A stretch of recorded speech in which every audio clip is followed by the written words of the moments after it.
होने वाले हैं। तो चलिए फर्स्ट क्वेश्चन में देखते हैं। फर्स्ट क्वेश्चन में कहा गया है condition need to be satisfied for work to be done. अब देखिए अगर वर्क होना है तो वर्क होने के लिए कौन कौन सी कंडीशन का सेटिस्फाई होना जरूरी है। तो फर्स्ट बोला गया है, फर्स्ट ऑप्शन में कहा गया है force should act on an object, तो बिल्कुल जरूरी है, फोर्स का एक्ट होना बहुत ज्यादा जरूरी होता है ऑब्जेक्ट पे।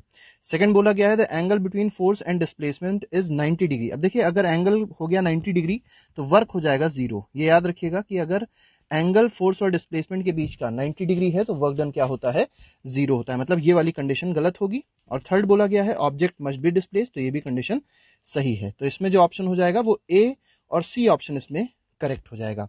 नेक्स्ट क्वेश्चन देखते हैं, क्वेश्चन नंबर 2 है। क्वेश्चन नंबर 2 में कहा गया है we define work to be equal to the product of. अब देखिए प्रोडक्ट किसका होता है, वर्क अगर देखेंगे वर्क का फॉर्मूला क्या होता है, वर्क का फॉर्मूला होता है फोर्स मल्टीप्लाइड बाय डिस्प्लेसमेंट। तो इसमें बी ऑप्शन आ जाएगा इसका आंसर, तो B that is force into displacement. Next is work has only magnitude and no fix direction. देखिए वर्क के पास एक मैग्नीट्यूड तो होता है लेकिन वर्क के पास कोई फिक्स डायरेक्शन नहीं होता, इसलिए ऐसी क्वांटिटीज को क्या कहा जाता है, जिनके पास सिर्फ मैग्नीट्यूड हो लेकिन डायरेक्शन ना हो, तो ऐसी क्वांटिटीज को हम लोग बोलते हैं स्केलर क्वांटिटी। इसलिए वर्क भी कैसी क्वांटिटी हो जाएगी, वर्क भी हो जाएगी हमारी scalar quantity, work will be also included in scalar quantity. Next question देखते हैं, नेक्स्ट क्वेश्चन क्या है। नेक्स्ट क्वेश्चन में कहा गया है क्वेश्चन नंबर 4 है, क्वेश्चन नंबर 4 है SI unit of work is. Work की एसआई यूनिट देखिए क्या है, तो न्यूटन मीटर फर्स्ट कहा गया और सेकंड में बोला गया है जूल। तो जूल तो एसआई यूनिट होती है वर्क की, लेकिन अगर न्यूटन मीटर की बात करी जाए, अब देखिए हमको वर्क का फॉर्मूला पता है क्या होता है, फोर्स इनटू डिस्प्लेसमेंट होता है।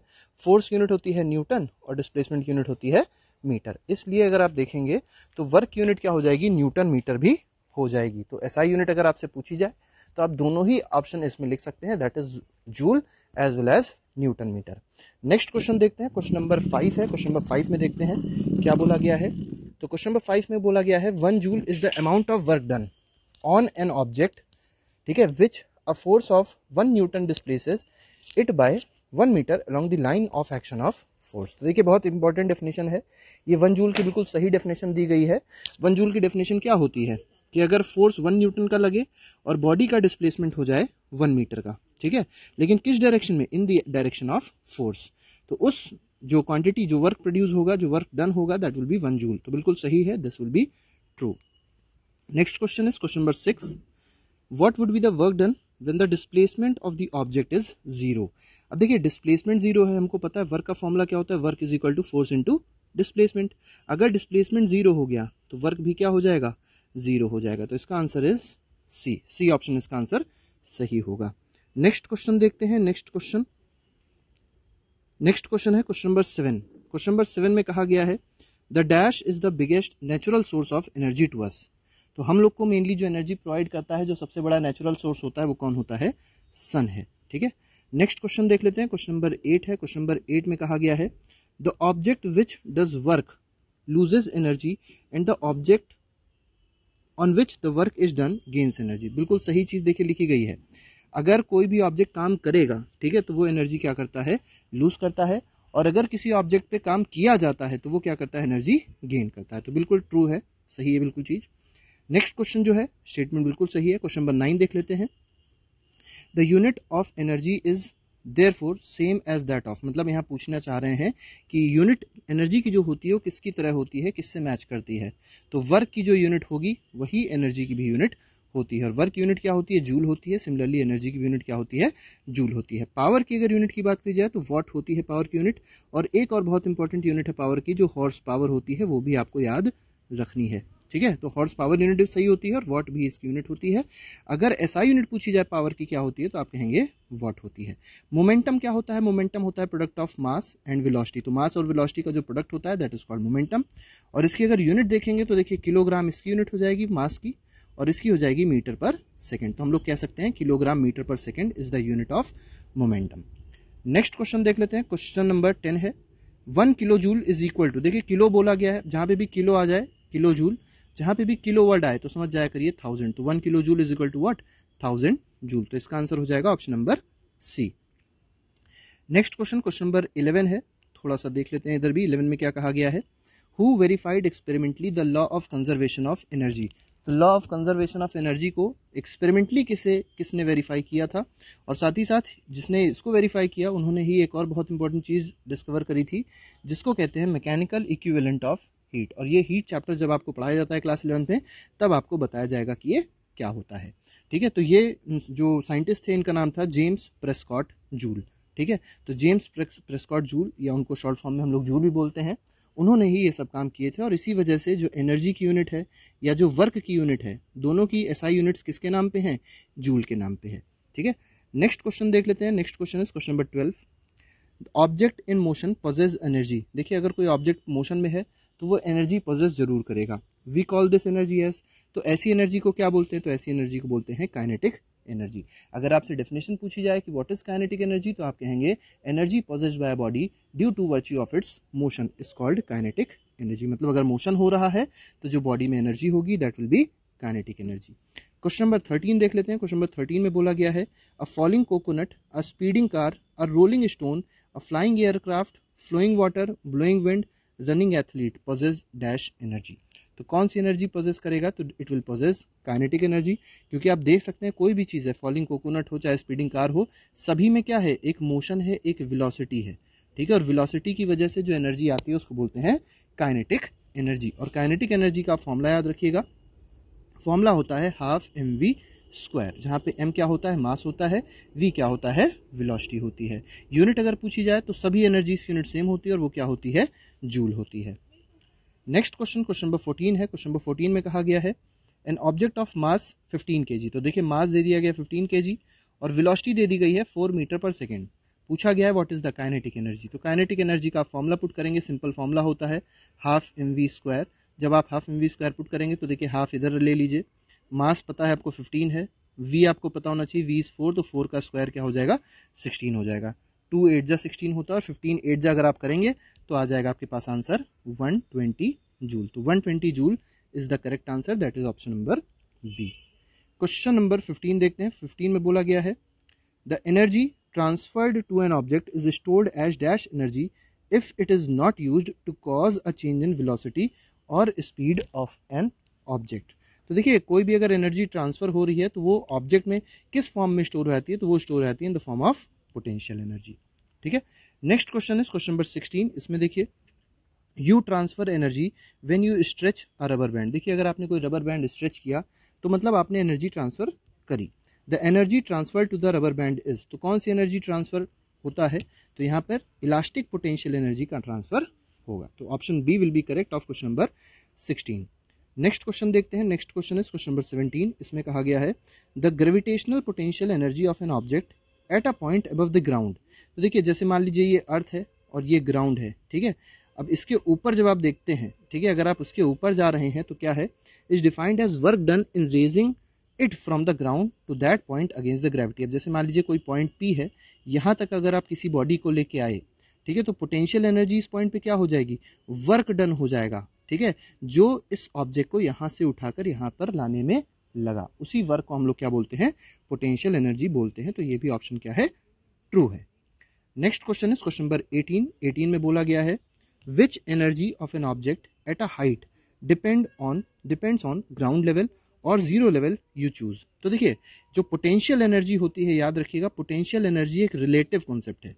ठीक है, अगर किसी भी ऑब्जेक्ट की पोटेंशियल एनर्जी बोली गई, इसका मतलब वो किसी के रिस्पेक्ट में है। जैसे हम लोग अगर ग्रेविटेशनल पोटेंशियल एनर्जी की बात करें तो हम लोग अर्थ का सरफेस रेफरेंस लेते हैं। ठीक है, तो रेफरेंस प्लेन या रेफरेंस फ्रेम क्या होता है? अर्थ का सरफेस होता है।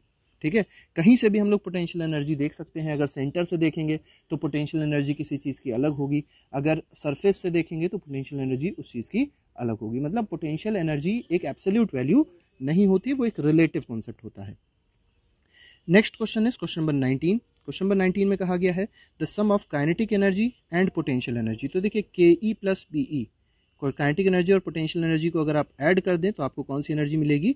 मैकेनिकल एनर्जी मिल जाएगी। तो इसका आंसर हो जाएगा C option, that is mechanical energy. Question number 20 देखिए, इसमें कहा गया है we find that during the free fall. अब देखिए, फ्री फॉल क्या होता है? फ्री फॉल का मतलब होता है अगर कोई भी ऑब्जेक्ट सिर्फ एक चीज की वजह से नीचे गिरे और वो चीज, वो फोर्स कौन सा हो? ग्रेविटेशनल फोर्स हो। ठीक है, तो जो ऑब्जेक्ट का मोशन होगा इसको क्या बोला जाएगा? फ्री फॉल बोला जाएगा। फ्री फॉल के केस में आपको ये भी याद रखना है कि बॉडी का एक्सेलरेशन क्या होता है, तो जी के बराबर का होता है, वो जो कितना होता है अर्थ के सरफेस पे 9.8 मीटर पर सेकेंड स्क्वायर होता है। ठीक है, इतनी चीजें तो पहले आपको पता होनी चाहिए। अब देखिए इसमें बोला गया है अगर फ्री फॉल हो रहा है किसी ऑब्जेक्ट में तो जितनी पोटेंशियल एनर्जी डिक्रीज होती है उतना ही इंक्रीमेंट होता है किसमें, काइनेटिक एनर्जी में। तो काइनेटिक एनर्जी उतनी इंक्रीज होगी जितनी पोटेंशियल एनर्जी डिक्रीज होगी, और दोनों का सम अगर आप देखेंगे पूरे मोशन में तो क्या रहता है, वो हमेशा कांस्टेंट रहता है। ठीक है, और दोनों का सम क्या रहता है, इसको बोलते हैं मैकेनिकल एनर्जी। तो mechanical energy remains constant. Next question is question number 21, unit of power. Power की यूनिट अभी हमने डिस्कस करी थी, वॉट होती है। नेक्स्ट इज पावर का अगर फॉर्मूला पूछा जाए तो पावर का फॉर्मूला होता है वर्क अपॉन टाइम। वर्क को रखेंगे आप जूल में और टाइम को आप किस में रखेंगे, इसको रखेंगे आप सेकंड में। अगर टाइम मिनट में दिया है क्वेश्चन में तो पहले क्या करना होता है, सेकंड में कन्वर्ट करना होता है। नेक्स्ट इज क्वेश्चन नंबर 22, इसमें कहा गया है 1 what is the power of an agent which does a work of 1 calorie पर सेकेंड। देखिए 1 कैलोरी दिया गया है, वर्क 1 कैलोरी नहीं होना चाहिए, वर्क यूनिट क्या होनी चाहिए, जूल होनी चाहिए। तो अगर 1 जूल का वर्क 1 सेकंड में हो रहा है तो पावर एजेंट का क्या होता है, 1 वॉट होता है। तो यहाँ पे क्योंकि 1 कैलोरी वर्क दिया गया है तो ये गलत हो जाएगा। अच्छा कमेंट बॉक्स में आप लिख के बताइएगा कि 1 कैलोरी में, ठीक है, 1 कैलोरी में कितने जूल होते हैं, ये आप लोग कमेंट बॉक्स में जरूर लिख के बताइएगा। नेक्स्ट क्वेश्चन देख लेते हैं, 1 किलोवाट आवर। 1 किलोवाट आवर के बारे में पूछा गया है, 1 kilowatt hour is equal to 3.6 into 10⁻6 joule. बिल्कुल सही है। अच्छा इसमें एक और बहुत इंपॉर्टेंट चीज याद रखिएगा, जो किलोवाट आवर होता है इसी को बोलते हैं कमर्शियल यूनिट। ठीक है, दिस इज कमर्शियल यूनिट किसकी, commercial unit of electrical energy. ठीक है, तो इलेक्ट्रिकल एनर्जी की कमर्शियल यूनिट क्या होती है, इलेक्ट्रिकल एनर्जी। ठीक है, तो कमर्शियल यूनिट इलेक्ट्रिकल एनर्जी की क्या हो जाएगी, किलोवाट आवर हो जाएगी। और 1 किलोवाट आवर में कितने जूल होते हैं, 3.6 इंटू 10⁻6 जूल होते हैं। Next is question number 25, 24 miss हो गया, चलिए कोई बात नहीं। 1 horse power is equal to how many watt. ठीक है, तो 1 हॉर्स पावर में कितने वॉट होते हैं, तो 746 वॉट होते हैं। तो सी ऑप्शन इसमें सही हो जाएगा। Next is question number 26, question number 26 देख लेते हैं।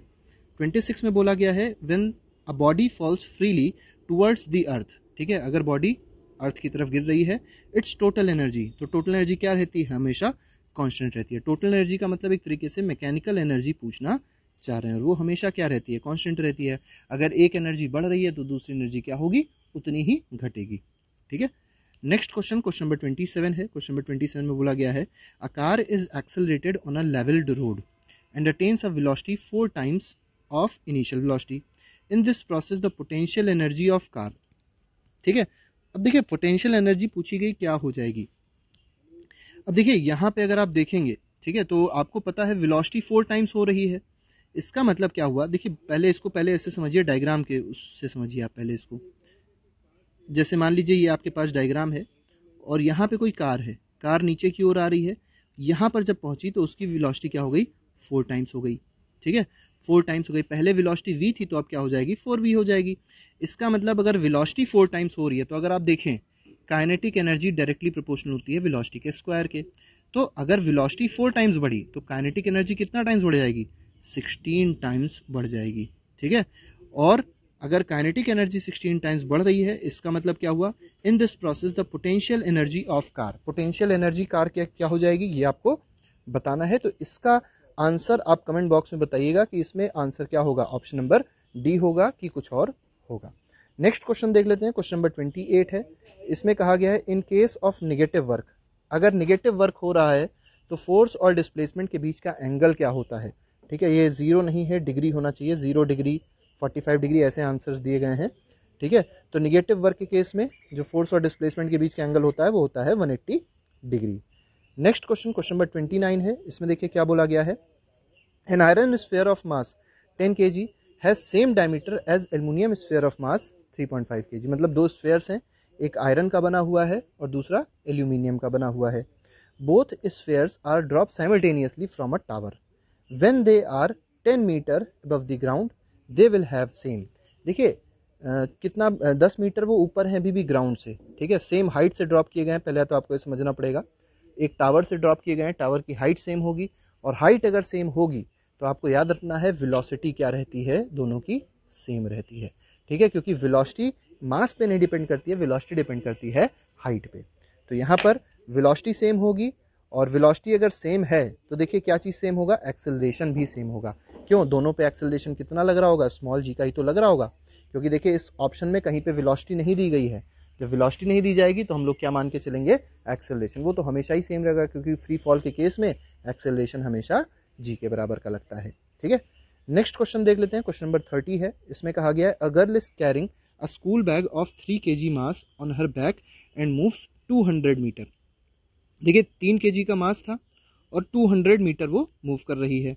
Work done against the gravitational force. अब देखिए ग्रेविटेशनल फोर्स लग किधर रहा होगा, नीचे की ओर लग रहा होगा, और लड़की आगे चल रही है, दोनों बीच का एंगल क्या हो गया, 90 डिग्री हो गया। ठीक है, तो work done by gravitational force क्या हो जाएगा, 0 हो जाएगा। तो इसका आंसर क्या हो जाएगा, 0, that is option number D. Next question देख लेते हैं, क्वेश्चन नंबर 31 है। Which one of the following is not the unit of energy. Energy की यूनिट इसमें से कौन सी नहीं है, तो जूल होती है, न्यूटन मीटर होती है, किलोवाट पावर की यूनिट है, it is not the unit of energy. ठीक है, नेक्स्ट क्वेश्चन देख लेते हैं, question number 32। Work done of an object does not depend on.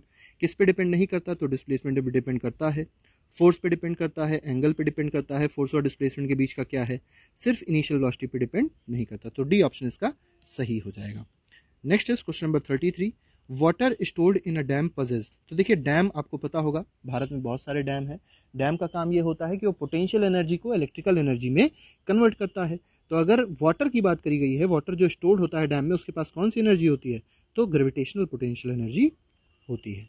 ठीक है, क्वेश्चन नंबर 34 देख लेते हैं। 34 में कहा गया है a body is falling from a height h। तो h हाइट से बॉडी फॉल कर रही है। After it has fallen from a height 2 metre it will possess. देखिए 2 मीटर हाइट वो नीचे आ चुकी है। ठीक है, या 2h अगर बोलें, 2h बोल लिखा था क्वेश्चन में, हमने 2 मीटर गलती से कर दिया। तो अ body is falling from a height h। ठीक है, ये 2h नहीं होना चाहिए, इसको h/2 मान लेते हैं। ठीक है, बॉडी ऊपर से नीचे गिर रही है, हाइट मान लेते हैं h है, बॉडी यहां तक गिर गई, कहां तक गिर गई, h/2 डिस्टेंस उसका बचा। आपको बताना है इस पॉइंट पे बॉडी के पास कौन सी एनर्जी होगी, तो आधी काइनेटिक एनर्जी हो जाएगी और आधी क्या हो जाएगी, पोटेंशियल एनर्जी हो जाएगी। नेक्स्ट क्वेश्चन, क्वेश्चन नंबर 35 है। इसमें कहा गया है when body falls freely towards the earth, total energy क्या रहती है। तो देखिए टोटल एनर्जी फ्री फॉल के केस में हमेशा क्या रहती है, कांस्टेंट रहती है। और टोटल एनर्जी से कंफ्यूज मत होइएगा, टोटल एनर्जी का मतलब होता है mechanical energy, that is the sum of kinetic and potential energy. Question number 36 देख लेते हैं। Car is accelerated on a level road. ये भी हम लोग ने डिस्कस किया था। ठीक है, डी ऑप्शन इसका सही होगा। नेक्स्ट क्वेश्चन, क्वेश्चन नंबर 37 देख लेते हैं। ठीक है, इसमें देखिए काइनेटिक एनर्जी पूछी गई, ये वाला क्वेश्चन सही है। काइनेटिक एनर्जी जो होगी वो 16 टाइम्स हो जाएगी। पिछले क्वेश्चन में हम लोग ने पोटेंशियल एनर्जी देखा था, वो 1/16 टाइम्स हो जाएगी।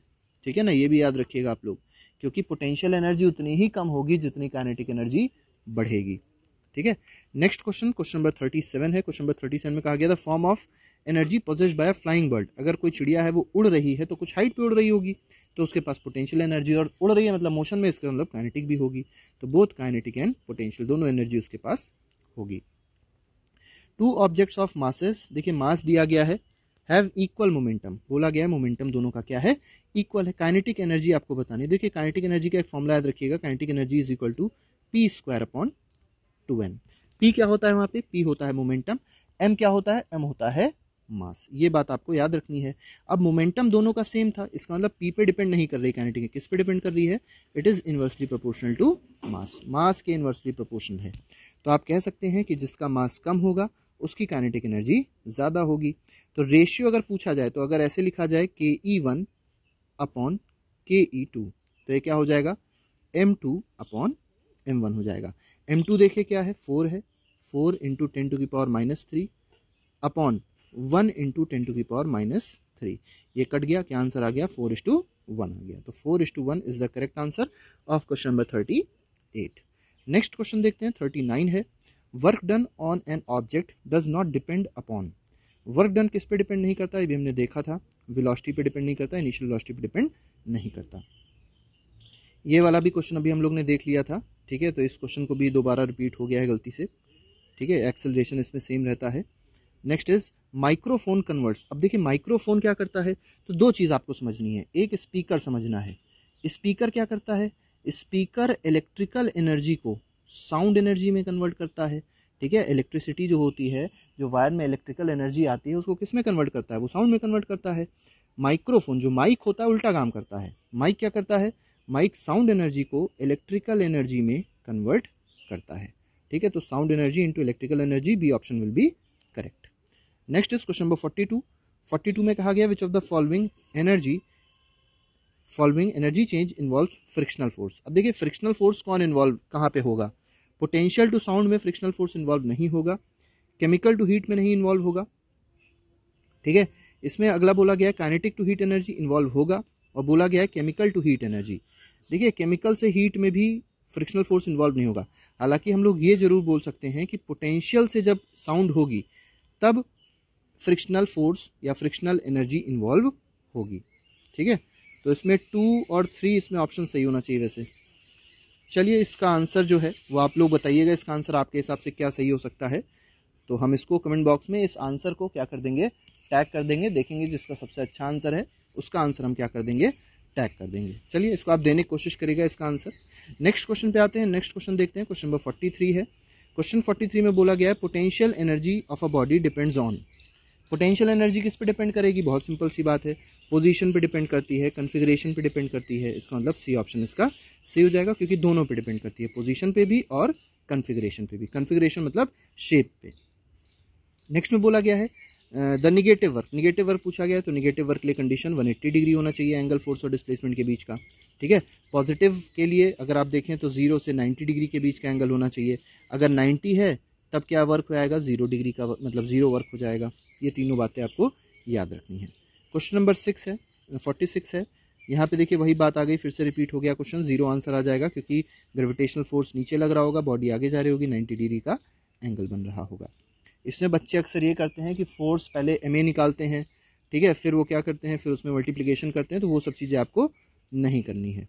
ठीक है, नेक्स्ट क्वेश्चन और 47 क्वेश्चन देख लेते हैं। इसमें कहा गया है 1 joule of work is said to be done. 1 joule work कब होगा? When a force of 1 newton displaces a body by 1 metre. B option इसमें सही हो जाएगा। 48 में बोला गया है 2 आर्मी पर्सन, 2 आर्मी पर्सन है, ईच ऑफ वेट इतना, climb up the rope through a height इतना, takes 10 second while B takes इतना second to achieve the task. What is the ratio of power? Power का आपको ratio बताना है। तो power का रेशियो देखिए कैसे बताया जाएगा? पावर का फॉर्मूला हमको पता होना चाहिए। पावर का फॉर्मूला होता है वर्क अपॉन टाइम। ठीक है, क्या होता है फॉर्मूला? Work upon time. अब देखिए 500 न्यूटन क्लाइंब करना है, ठीक है, दोनों का वेट 500 न्यूटन है, तो जो फोर्स होगा वो क्या हो जाएगा? mg हो जाएगा। mg 500 है, और कितनी हाइट तक जाना है? हाइट है 10 मीटर। ठीक है, 10 मीटर हाइट तक जाना है। पहले वाले ने कितना टाइम लिया? 20 सेकेंड लिया।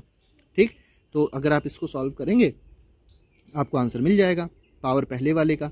या आप सिंपल ये समझें कि power is inversely proportional to time, तो आप सीधे सीधे लिख सकते हैं कि P1 अपॉन P2 ये हो जाएगा T2 अपॉन T1। अगर हमारे पास वेट सेम है और हाइट सेम है तो हम लोग ये फॉर्मूला लगा सकते हैं।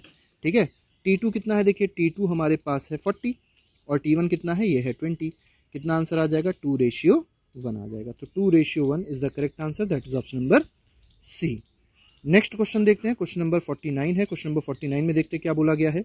If the speed of car becomes 2 times kinetic energy becomes.